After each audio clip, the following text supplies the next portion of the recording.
নমস্কার। খুব গুরুত্বপূর্ণ আমি একটি তথ্য আপনাদেরকে দিচ্ছি, খুব মন দিয়ে শুনবেন। অনেক ছেলেমেয়ে রয়েছে যারা বাইরে পড়াশুনো করে, শুধু বাইরে নয়, সমস্যা থাকলে সেটা ঘরেও বা ঘরের বাইরেও হতে পারে। আমি মূলত যেটা আপনাদেরকে জানাতে চাইছি সেটা হচ্ছে, কোন কানেকশন বা জন্মকুণ্ডলিতে কোন গ্রহের জ্যোতি কারকতা থেকে আমরা বুঝব যে কোনো না কোনোভাবে সেই ছেলেটা বা মেয়েটা শারীরিক কিংবা মানসিক নিগ্রহের শিকার হতে পারে বা হওয়ার চান্সেস 100%। যাদের জন্মকুণ্ডলিতে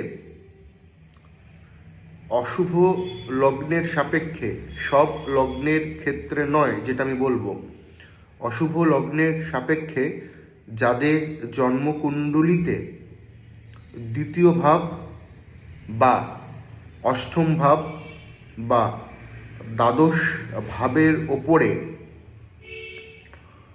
শনি অশুভ অবস্থায়, রাহু অশুভ অবস্থায় এবং মঙ্গল অশুভ অবস্থায় থাকে, এবং ওই জন্মকুণ্ডলিতে যদি সেই গ্রহগুলোর উপরে অশুভ শনি, অশুভ রাহু এবং অশুভ মঙ্গলের উপরে যদি অশুভ বৃহস্পতির দৃষ্টি পড়ে, সেক্ষেত্রে জাতক এবং জাতিকারা শারীরিক এবং মানসিকভাবে নিগ্রহ হয়,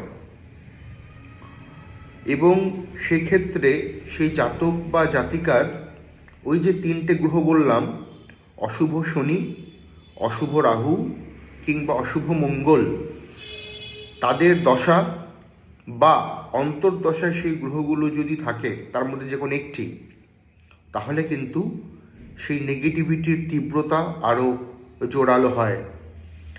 যাদের জন্মকুণ্ডলিতে এই রূপ কারকতা রয়েছে, তারা অবশ্যইভাবে ভালো জ্যোতিষীয় পরামর্শ গ্রহণ করুন। সেফ থাকুন। নমস্কার।